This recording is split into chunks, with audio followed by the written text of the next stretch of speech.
মানুষ তার জীবনে দুই ধরনের পরিস্থিতিকে খুব ভয় পায়। এক, কোনো কারণবশত কারোর সামনে নত হওয়া। দুই, কোনো কারণে নিজের চরিত্র থেকে, নিজের মূল্যবোধ থেকে বিচ্যুত হওয়া।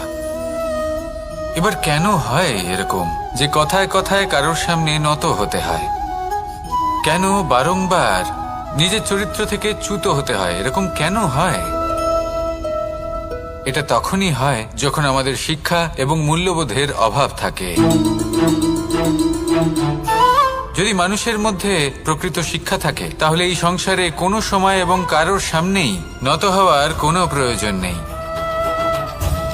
যদি মানুষের মধ্যে মূল্যবোধ থাকে তাহলে তাকে নিজের মূল্যবোধ বা চরিত্র থেকে বিচ্যুত হতে হয় না, তা সে যাই হয়ে যাক না কেন।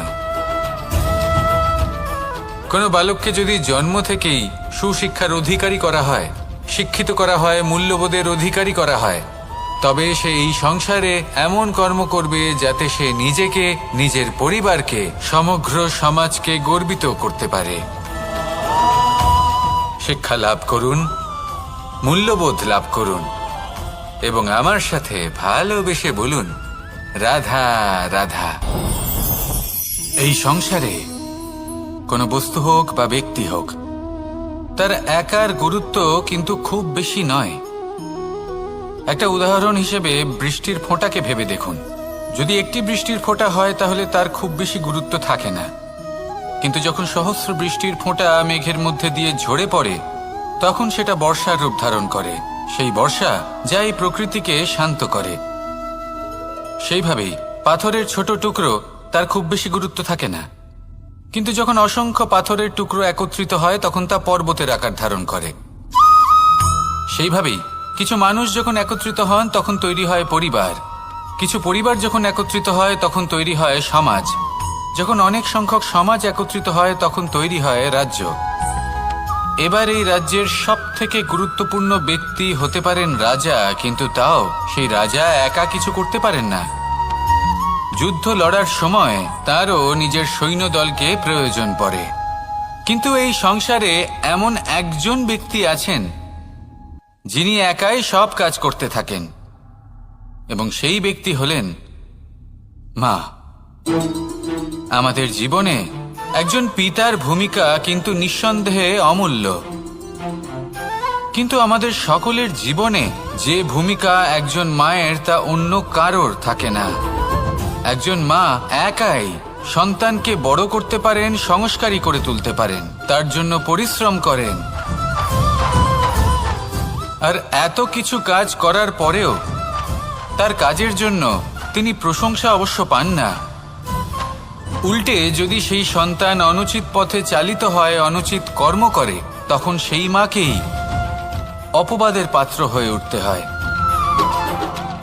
আমাদের জীবনে মায়ের যোগদান কতটা সেটা বুঝুন। আপনাকে বড় করে তোলার জন্য উনি কতটা পরিশ্রম করেছেন সেটা বুঝুন। আজ থেকে, এখন থেকে, এই মুহূর্ত থেকে মাকে সম্মান করতে শিখুন। যখন সময় পাবেন, যখন সুযোগ হবে, তখন তার প্রশংসা করুন, ওনারও ভালো লাগবে। আর মায়ের এই মমতার জন্য, তার এই ভূমিকার জন্য আসুন সবাই মিলে আমরা তাকে প্রণাম করি, আর সকলে মিলে ভালোবেসে বলি, রাধা রাধা। মানুষের মানসিকতা এমন হয় যে সে যতটা করে আশা করে যে তার থেকে অনেক বেশি তার বদলে সে পাবে। দেখুন, সবকিছুই আপনার ভাবনা চিন্তার উপর নির্ভর করছে। আপনি যদি ফলের বিষয়ে ভেবে কর্ম করতে থাকেন তাহলে সেটা অনুচিত। জীবনের আসল আনন্দ হলো নিজের কর্ম করতে থাকা, ফলের চিন্তা করা উচিত নয়। যদি আপনি এরকম ভাবেন যে আমি এতটা করছি, আমার এতটা পাওয়া উচিত, সেই ভাবনা অনুচিত। যদি আপনি সেবার মানসিকতা নিয়ে কর্ম করতে থাকেন, কর্মচক্রে প্রবাহিত হন, যদি আপনি এমন ভাবনা রাখেন যে আমি এতটা পাচ্ছি তাই এর থেকে অনেক বেশি আমি কর্ম করব, তাহলে নিশ্চিতরূপে আপনি যতটা করছেন তার থেকে অনেক বেশি আপনি পাবেন, আপনার আশার থেকে অনেক বেশি আপনি পাবেন। শুধু জীবনে অনেক বেশি কাজ করতে থাকুন, ফলের চিন্তা করবেন না। আর মনে রাখবেন, এই ভাবনাই সব থেকে বড় বীজ। কর্মের উপর বিশ্বাস রাখুন, জীবনে যা যা আপনি চান সবই সুখময় হবে। আসুন আর আমার সাথে ভালোবেসে বলুন, রাধা রাধা। আপনি কখনো পর্বতের শিখরে উঠেছেন? আপনি দেখতে পাবেন পর্বতের পদতলে প্রচুর সুন্দর ফুল রয়েছে, সবুজ বনানী রয়েছে। যত আপনি ওপরে উঠতে থাকবেন তত ফুল কমতে থাকবে, সবুজ বনানী কমতে থাকবে। আরো কিছুটা ওপরে উঠলে কাঁটা জাতীয় গাছ দেখতে পাবেন, শুকনো গাছ দেখতে পাবেন। আরো যদি ওপরে ওঠেন তাহলে পাষাণ দেখতে পাবেন। আরো উপরে উঠলে হিমখণ্ড দেখতে পাবেন। এই যে পর্বত, তা মনুষ্য জীবনের সব থেকে উত্তম উদাহরণ। মানুষ যখন সাফল্যের শিখরে পৌঁছতে চান, মহানুভবতার শিখরে পৌঁছতে চান, পথে যত আস্তে আস্তে উপরে উঠতে থাকেন ততই ভৌতিক বস্তু তার থেকে বিচ্ছিন্ন হতে থাকে। যদি তিনি সেই ভৌতিক বস্তুগুলি ত্যাগ না করতে পারেন তাহলে কখনোই সেই স্থানে পৌঁছতে পারবেন না। আর মানুষ যদি উচিত ত্যাগ করতে পারেন, পথে অগ্রসর হতে থাকেন, এগোতে থাকেন, তাহলে একদিন না একদিন তিনি মহানুভবতার, জ্ঞানের, সাফল্যের হিমের স্বাদ অবশ্যই লাভ করবেন। মনে রাখবেন, মানব জীবনে ত্যাগ হলো অত্যন্ত গুরুত্বপূর্ণ অংশ। আসুন আমার সাথে ভালোবেসে বলুন, রাধা রাধা। আপনি কখনো কোনো বাজকে নিজের বাসা বানাতে দেখেছেন? এই বাজ যখনই কোনো বাসা বানায় তখন উঁচু গাছের ডালে বা কোনো পর্বতের শিখরে বাসা বানায়, অনেক উচ্চতায়। আর সেখানে তার সন্তানও জন্মগ্রহণ করে। যখন এই সন্তানেরা জন্মায় তখন এই বাজ খুবই ভালোবেসে এবং খুব সাবধানে এদের পালন পোষণ করে। নিজের ঠোঁট দিয়ে তাদের ঠোঁটে খাবার পরিবেশন করে। কিন্তু যেই সেই সন্তানেরা হৃষ্টপুষ্ট হয়ে যায় এবং সেই কথা বাজ নিজে বুঝতে পেরে যায়, সেই বাজ নিজেই সেই বাসা ছিন্ন ভিন্ন করে দেয়। সেই সন্তান যাদের সবেমাত্র ডানা গজিয়েছে, কিভাবে উঠতে হয় তারা জানে না, সেই সন্তানগুলিকে উচ্চতা থেকে ঠেলে দেয়। সেই সন্তান প্রথমে ভয়ভীত হয়ে যায়। তারা সামনে মৃত্যুকে দেখতে পেয়ে ভয়ের কারণে তাদের ডানা ঝাপটাতে থাকে। আর সেই প্রক্রিয়াতেই সেই সন্তানগুলি উড়তে শুরু করে দেয়। এবার এই ঘটনায় আমরা কি শিক্ষা পেতে পারি? এটাই, যদি আপনি মাতা পিতা হন তাহলে নিজের সন্তানকে অবশ্যই স্নেহ করুন, কিন্তু তাদেরকে নিজের আঁচলের তলায় বেঁধে রাখবেন না। যদি আপনি চান আপনার সন্তান জীবনে উন্নতি করুক, তাহলে নিজের মুঠো থেকে তাদের স্বতন্ত্র করে দিন। এই সংসারে সংঘর্ষ করতে দিন।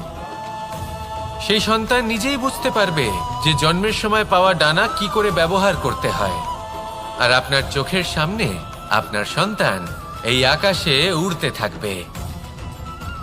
তাহলে আসুন আমার সাথে ভালোবেসে বলুন, রাধা রাধা। এই সংসারে সব থেকে বড় ব্যক্তি কে? আপনি বলবেন, এই কেমন ধরনের প্রশ্ন? কিন্তু এটা হলো সব থেকে উচিত প্রশ্ন। কেউ এর উত্তর দেবে যে সেই মহাপ্রতাপী রাজা, তিনি হলেন সব থেকে বড় ব্যক্তি, সেই বড় রাজনীতিবিদ, তিনিই সব থেকে বড় ব্যক্তি। আমি আপনাকে জানাই যে সংসারের সব থেকে বড় ব্যক্তি হলেন তিনি, যার সাথে দেখা করলে আপনি নিজেকে ছোট মনে করবেন না। কোনো ব্যক্তি যিনি সব থেকে বেশি শক্তিশালী, আপনি যদি তার সামনে যান তাহলে উনি আপনার অন্তরের শক্তিকে বাইরে বের করে আনবে, আপনার অন্তরে লুকিয়ে থাকা শক্তিকে জাগ্রত করতে প্রেরণা প্রদান করবে।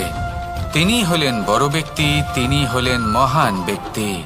তিনি নন যিনি নিজের বল এবং ঐশ্বর্য দ্বারা আপনাকে তার সামনে ছোট প্রমাণ করবেন। এবং সেই জন্য মহাদেব আমার আরাধ্য হলেন আমার খুব প্রিয়। কারণ রাজা হোক বা ফকির, কেউ যদি ওনার সামনে যান তাহলে সে নিজেকে ছোট মনে করেন না। আপনিও যদি জীবনে অনেক বড় হতে চান তাহলে কাউকে কখনো নিজেকে ছোট মনে করতে দেবেন না। তার অন্তরে বড় হয়ে ওঠার প্রেরণা প্রদান করুন। আসুন আমার সাথে ভালোবেসে বলুন, রাধা রাধা। সূচের শেষে একটি ছিদ্র থাকে যার দ্বারা আমরা এই সুতো পরাতে পারি, আর তারপর সূচের সাহায্যে এই সুতো দিয়ে বস্ত্র সেলাই করা যায়। কিন্তু যদি সুতোটা সোজা করে ধরা না হয় তাহলে সূচে কখনো এই সুতো পরানোই সম্ভব নয়। যদি এতে কোনো গিঁট পড়ে তখন তা কখনোই এই ছিদ্র দ্বারা প্রবেশ করা সম্ভব নয়। ঠিক এইভাবেই যদি আপনি কারোর জীবনে প্রবেশ করতে চান, কারোর অন্তরে প্রবেশ করতে চান, তাহলে আপনাকেও সহজ থাকতে হবে। এতে কোনো গিঁট থাকলে চলবে না, অর্থাৎ মনে যাতে কোনো মালিন্য না থাকে, যেন কোনো কুচিন্তা না থাকে। যদি এসব থাকে তাহলে আপনি কখনো কারোর জীবনে প্রবেশ করতে পারবেন না। আর যদি কোনোভাবে আপনি প্রবেশ করেও যান তাহলে তার মনে ঘর করতে পারবেন না। নিজেকে এই সুতোর মতন করে তুলুন, সহজ। মনে যেন কোনো কুচিন্তা না থাকে, সবার প্রতি যেন সদ্ভাবনা থাকে, শুভ চিন্তা থাকে। এমনটা করতে থাকুন। এমন একটা দিন আসবে যেদিন এই সমস্ত সংসারের ব্যক্তির মনে আপনি বাস করবেন, আর তখন এই মন প্রসন্ন হয়ে বলবে, রাধা রাধা। কথায় আছে যে এমন কোনো অক্ষর নেই যার দ্বারা কোনো মন্ত্র হয় না, এমন কোনো বনস্পতি নেই যা নিজেই একটা ঔষধি নয়, পৃথিবীর এমন কোনো ব্যক্তি নেই যার মধ্যে কোনো যোগ্যতা থাকে না। শুধু প্রয়োজন হলো যে ব্যক্তিকে আমরা খুঁজে চলেছি তাকে সঠিকভাবে চিনে নেওয়া। যদি তার যোগ্যতা, তার বিশেষত্ব আমরা বুঝতেই না পারি, তাহলে আর লাভ কি রইল? এই সংসারে এমন অনেক ব্যক্তি রয়েছেন যারা ছোট ছোট অসফলতার কারণে আপনাকে এটা বলে দেবে যে আপনি কোনো কাজের নন, আপনি হলেন মূর্খ, আপনি কিছুই করতে পারবেন না।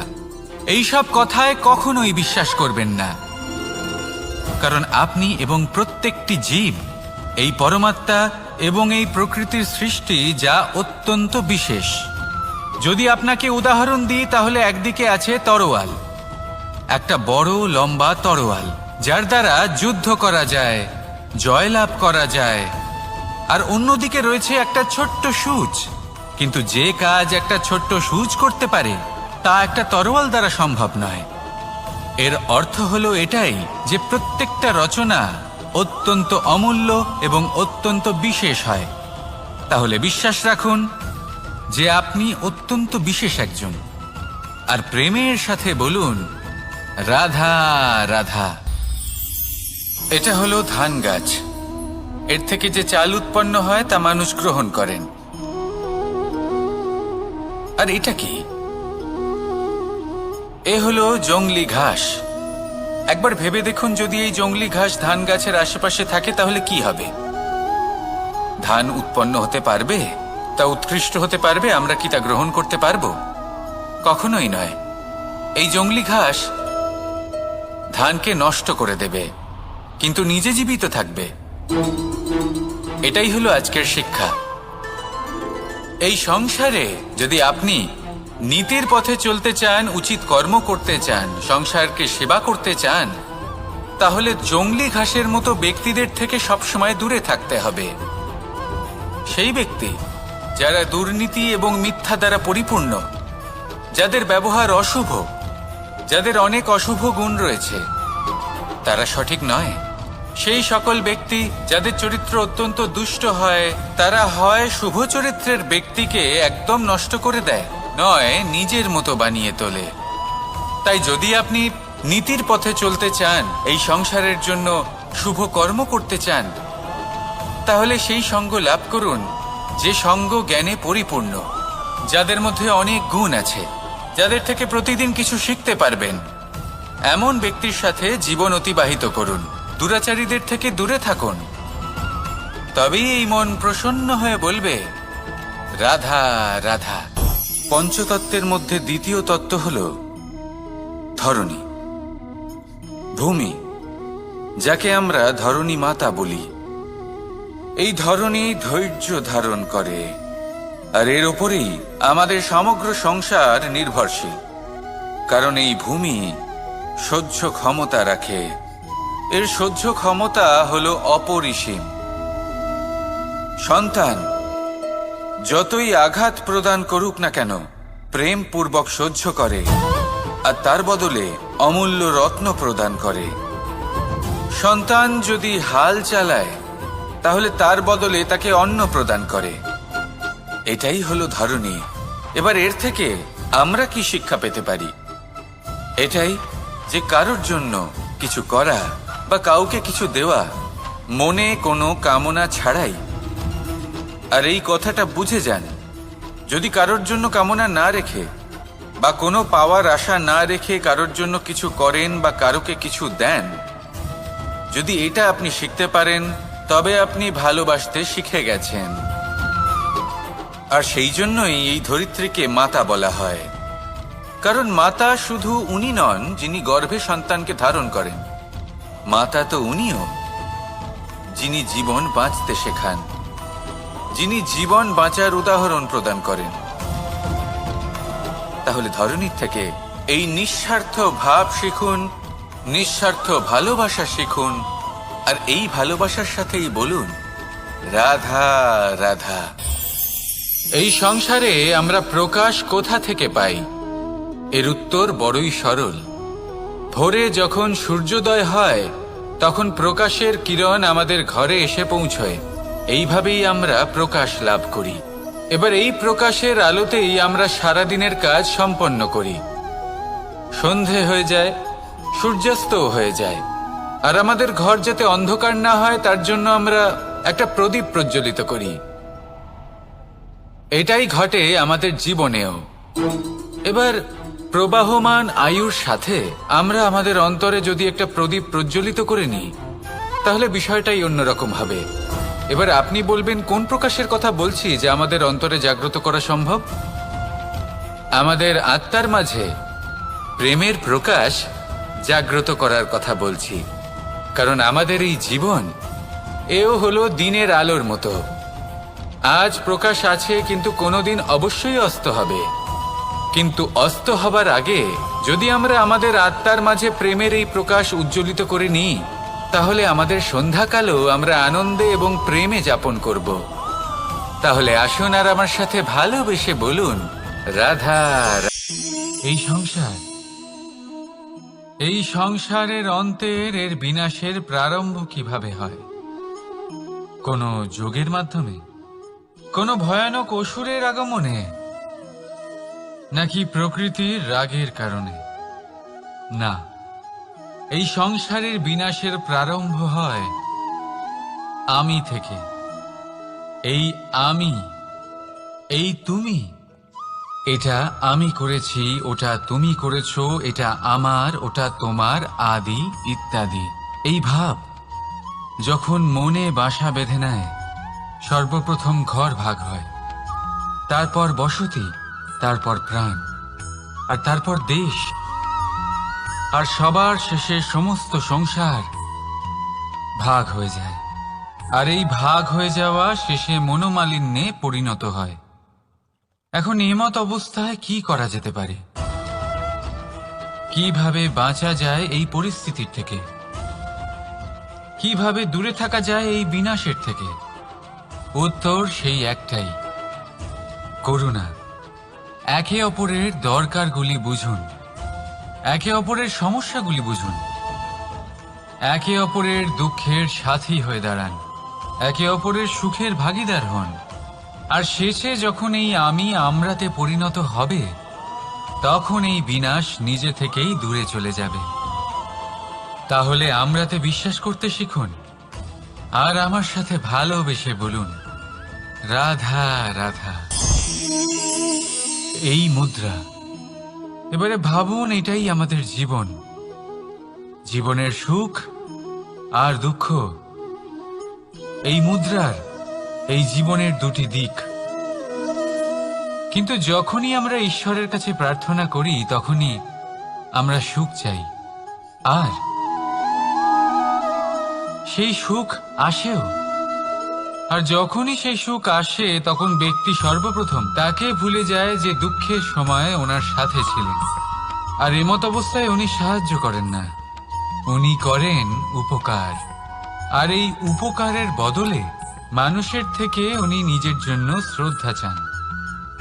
আর সেই শ্রদ্ধা, সেই চাহিদার কারণে উনি নিজেকে অন্যদের থেকে শ্রেষ্ঠ, অন্যদের থেকে ভিন্ন মনে করতে বিবশ হয়ে যান।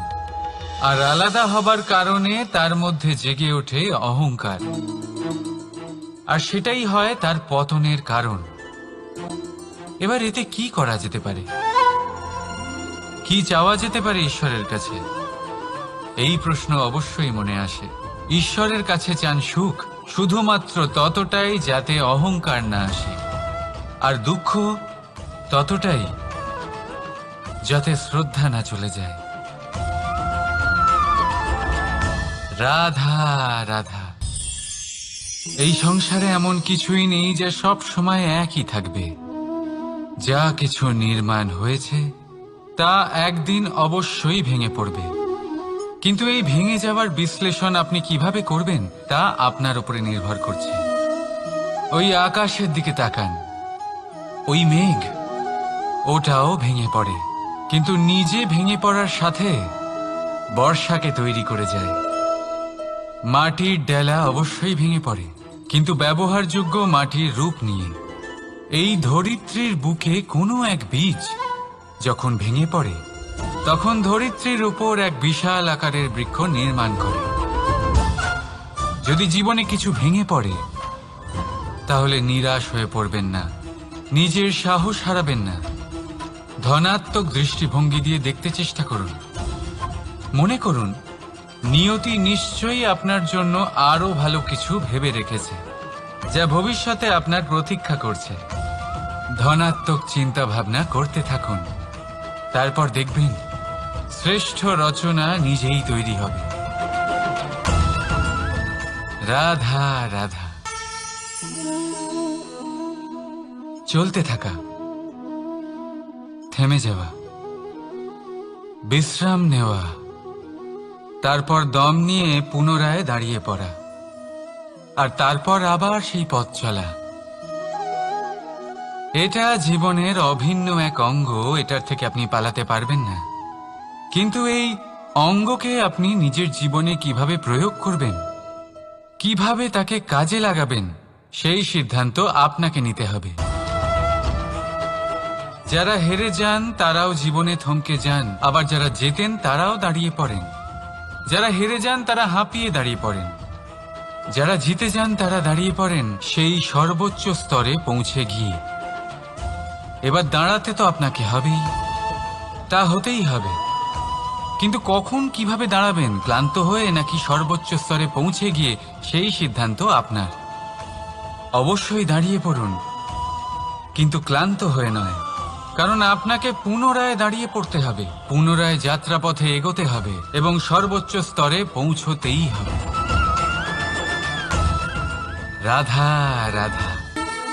স্বপ্ন, আমরা জীবনে স্বপ্ন দেখতে থাকি, সেটা পূরণ করার পূর্ণ প্রয়াস করে থাকি, কিন্তু এই স্বপ্ন পূরণ না হওয়ার পরিস্থিতিতে আমরা ভেঙে পড়ি, ছিন্ন বিচ্ছিন্ন হই, আর তারপরই বোঝা আমরা আগামী প্রজন্মের ওপর রীতিমতো চাপিয়ে দিই।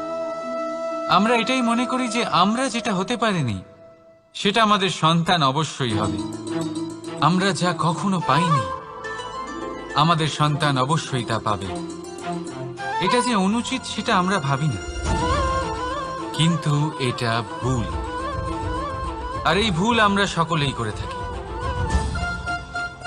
সন্তান প্রকৃতি আর পরমাত্মার আশীর্বাদ।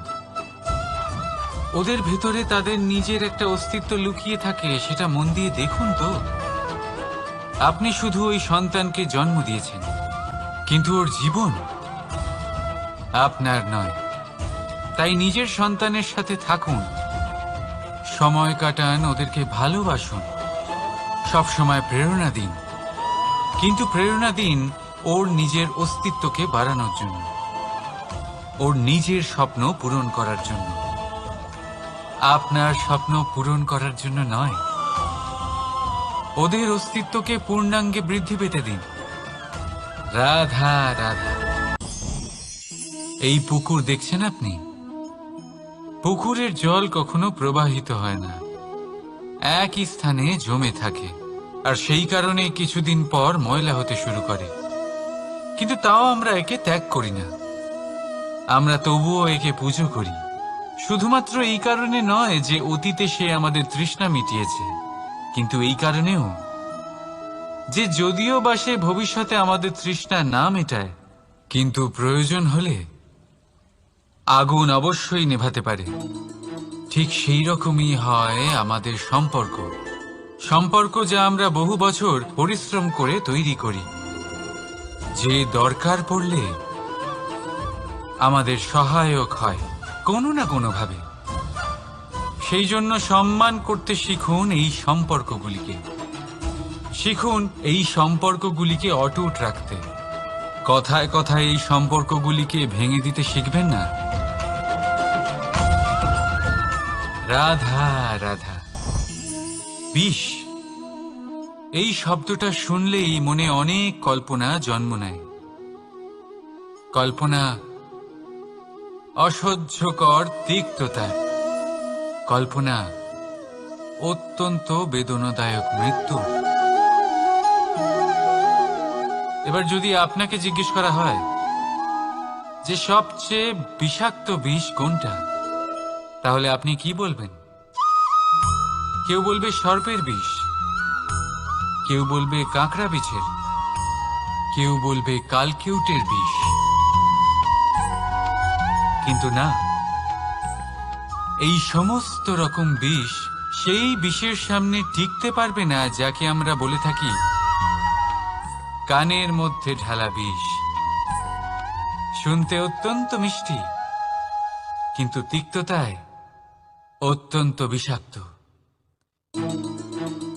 পেটের মধ্যে যাওয়া এই বিষ শুধুমাত্র একটি মানুষের মৃত্যুর কারণ হয়, কেবল একটি। কিন্তু কানের মধ্যে ঢালা এই বিষ একাধিক সম্পর্কের নাশ করতে পারে। আর এটাতে সেই ব্যক্তির ভুল নেই যে আপনার কানে বিষ ভরেছে। আপনি তাকে দোষ দিতে পারেন না। এখানে দোষ আপনার নিজের, যে এই বিষকে আপনি নিজের উপরে প্রভাব ফেলতে দিয়েছেন। এই বিষকে সুযোগ দিয়েছেন আপনার ক্ষতি করতে। এটা আপনার ভুল। সেই জন্য কুমন্ত্রণায় কখনো কান দেবেন না। আপনার মনে ভালোবাসার দৃঢ়তা জাগিয়ে তুলুন আর নষ্ট করে দিন এই সংসারের সমস্ত বিষের প্রভাবকে। রাধা রাধা। জীবন,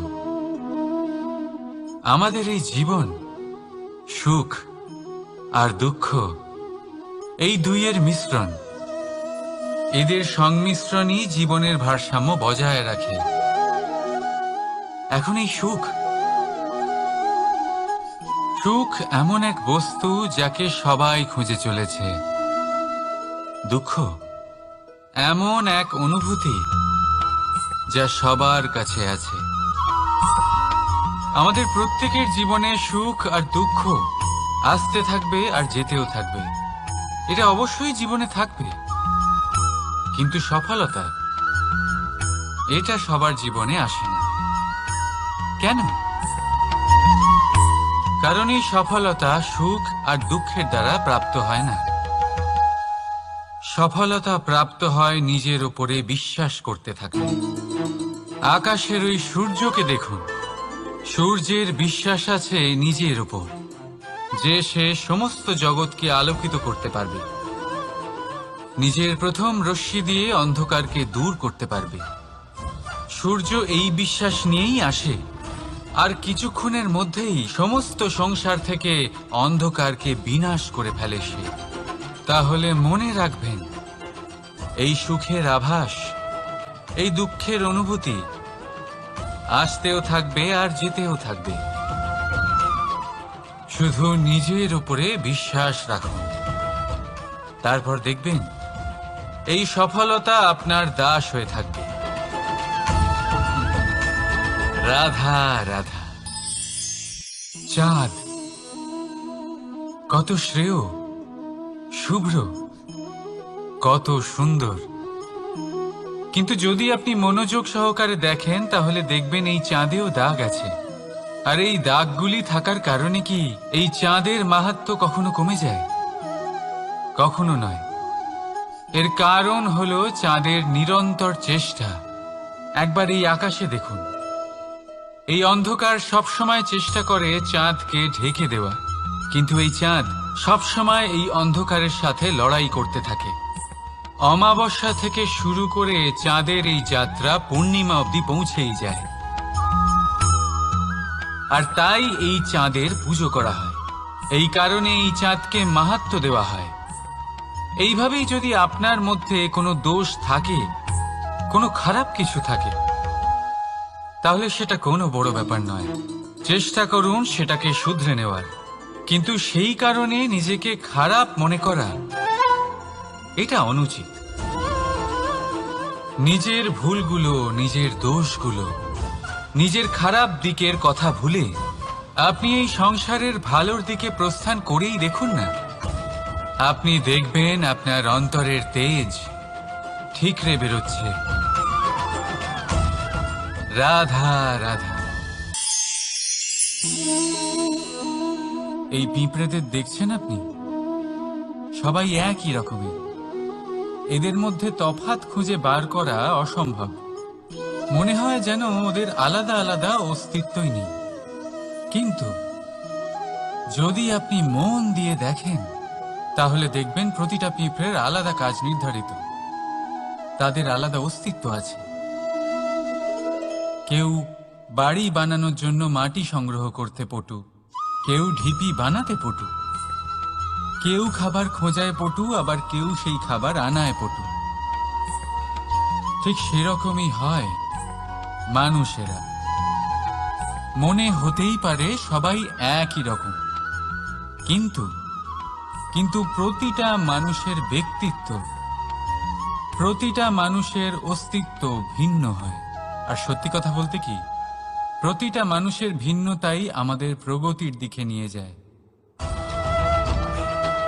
ভাবুন, যদি আপনাকে কারোর সাথে হাত মিলিয়ে চলতে হয়, তাহলে আপনাকে আপনার সোজা হাত তার উল্টো হাতে ধরে এগোতে হবে। এটাই সৃষ্টিকর্তার সৃষ্টির নিয়ম। ভিন্নতা, এই ভিন্নতাকে আশীর্বাদ ভেবে চলুন। এতে কোনো খারাপ নেই। রাধা রাধা। দাদা আমাকে বহুবার জিজ্ঞেস করেন যে, কানাই, তুমি রাধার সাথে এই সংসারকে প্রেম শেখাতে এসেছো, তাহলে কেন তুমি রাধাকে এত বিরক্ত করো? কেন ও তোমাকে বিরক্ত করে? কেন এই ঝগড়াঝাটি হয়? কেন এই টানাপোড়েন চলে? এবার এটার উত্তর আমি কিছুটা এইভাবে দিতে চাই। পিঁপড়ে সেই বাড়িতেই প্রবেশ করে যেখানে মধু উপস্থিত আছে। যদি আপনার বাড়িতে মধু থাকে, কোনো মিষ্টি জিনিস থাকে, মিষ্টত্ব থাকে, তাহলে পিঁপড়ে সেখানে অবশ্যই প্রবেশ করবে। ঠিক এইরকমই হয় আমাদের সম্পর্ক। এর মধ্যে ছোটখাটো ঝগড়াঝাটি, টানাপোড়েন, রাগ করা, মন ভাঙানো, এই সব তো চলতেই থাকে। বিশেষ করে সেই সম্পর্কগুলিতে যেখানে মিষ্টত্ব আছে। মনে রাখবেন, যেই সম্পর্কে কোনো খুনসুটি নেই, রাগ করা, মান ভাঙানো নেই, কোনো ছোটখাটো ঝগড়াঝাটি নেই, সেই সম্পর্ক শুধুমাত্র মস্তিষ্ক দিয়ে পালন করা হচ্ছে, মন থেকে নয়। তাই মন থেকে ভালোবাসতে শিখুন। আর এই ছোটখাটো ঝগড়াঝাটির, এই অম্ল মধুর খুনসুটির আনন্দ উপভোগ করুন, কারণ এতেও ভালোবাসা আছে। রাধা রাধা। এই পুস্তক বড়ই কাজের জিনিস। কাহিনী হোক, কবিতা হোক, স্মৃতি হোক, এতে যাই লিখে দেবেন তা ভবিষ্যতের পুঁজি হয়ে যাবে।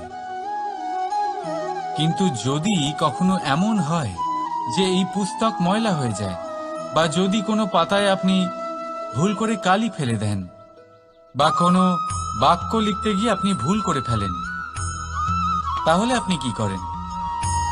সেই পুস্তক কি আপনি তুলে ফেলে দেন? না, তাই তো।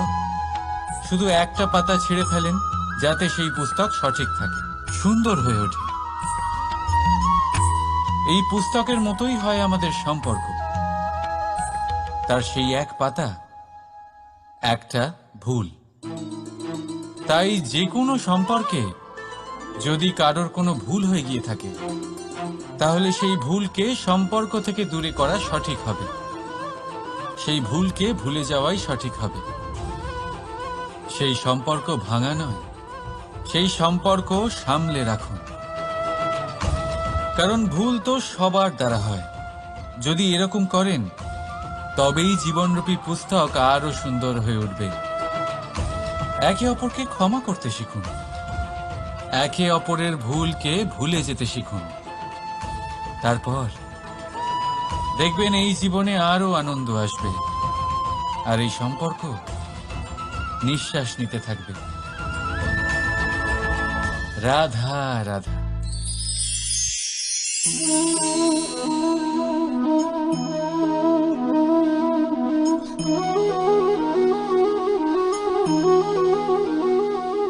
আমার এই ছায়া দেখতে পাচ্ছেন আপনি? প্রকাশের স্রোত যখন মধুর আর দূরে থাকে তখন এই ছায়া লম্বা হয়ে যায়, কিন্তু যেই প্রকাশের স্রোত মাথার উপরে চলে আসে এই ছায়ার আকার ক্রমশ ছোট হতে থাকে, আর অন্ধকারে তো এই ছায়া বিলুপ্ত হয়ে যায়। কিছুটা এরকমই হয় আমাদের অহংকার। সুখের আগমন হলে বৈভবের উপলব্ধিতে এটা বাড়তে থাকে, কিন্তু যেই সংকটের তাপ বেড়ে ওঠে অহংকার ছোট হতে থাকে। আর যখন সংকটের এই অন্ধকার আমাদের চারিদিক থেকে ঘিরে ধরে তখন এই অহংকার আমাদের ছায়ার মতোই বিলুপ্ত হয়ে যায়। তাই সেই কারণে কেউ নয়, এই আত্মসম্মান নয়, এ হলো অহংকার।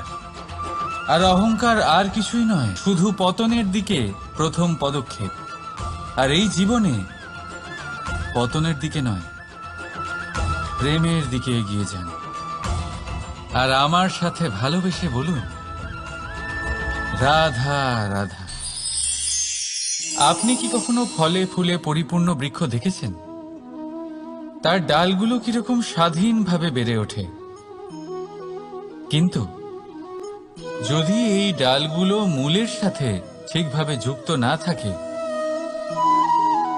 সেই বৃক্ষের মূলগুলি গভীর না হয়, তাহলে কি হবে? তাহলে কি সে সেই সব সুবিধা পাবে? কখনোই নয়। সেই বৃক্ষের ডাল পড়ে যাবে, সেই বৃক্ষ ভূমিষ্ঠ হয়ে যাবে। ঠিক সেইভাবেই চিন্তা ভাবনার স্বাধীনতার আনন্দ আপনি তখনই আস্বাদন করবেন যখন আপনার শিক্ষা গভীর হবে। তাই স্বাধীন থাকুন দৃষ্টিভঙ্গিতে, কিন্তু যুক্ত থাকুন শিক্ষার সাথে। রাধা রাধা। সমাজ, আমরা এই সমাজে বাস করি আর বহুবার একটা গুরুত্বপূর্ণ কথা ভুলে যাই। এই সমাজ আমরা সকলে মিলে তৈরি করি। সমস্ত সময় কাটিয়ে দিই এইটা ভাবতে ভাবতে যে এই সমাজ কি ভাববে, আমার কি করা উচিত, আমার কি ভাবা উচিত, কি পড়া উচিত, কোনটা সঠিক কোনটা ভুল। যদি আমি এটা করি তাহলে কয়েকজনের এটা মনে হবে না তো যে আমি খারাপ, যখন আমি তা নই। মনে ভয় উৎপন্ন হয় সেই কয়েকজন মানুষের জন্য। তার কারণ হলো আমরা আমাদের মনের কথা শুনতে পাই না, না শুনতে পাই, না বলতে পারি, আর না করতে পারি। সেই কয়েকজন মানুষের ভয় আমরা খারাপের বিরোধিতা করা ছেড়ে দিই। কিন্তু কখনো নিজেকে জিজ্ঞেস করুন, শেষ পর্যন্ত কারা এই কয়েকজন মানুষ? এই সংসারে প্রতিটি মানুষেরই নিজের আলাদা আলাদা ব্যক্তিত্ব আছে, আলাদা দৃষ্টিভঙ্গি আছে। তাই যদি আপনি এটা ভাবেন যে আপনি সবাইকে খুশি করতে পারবেন, তাহলে আপনি ভীষণ বড় ভুল করছেন। জীবনে কর্ম তাই করুন যাতে আপনার অন্তরাত্মা সন্তুষ্ট হয়। আর অন্তরাত্মা সন্তুষ্ট তখনই হবে যখন আপনার কর্ম শুভ হবে। তাই নিজের মনের কথা শুনে এই সংসারে শুভ কর্ম করতে থাকুন, তবেই এই সংসারের কর্মে আপনি সার্থক হবেন। রাধা রাধা।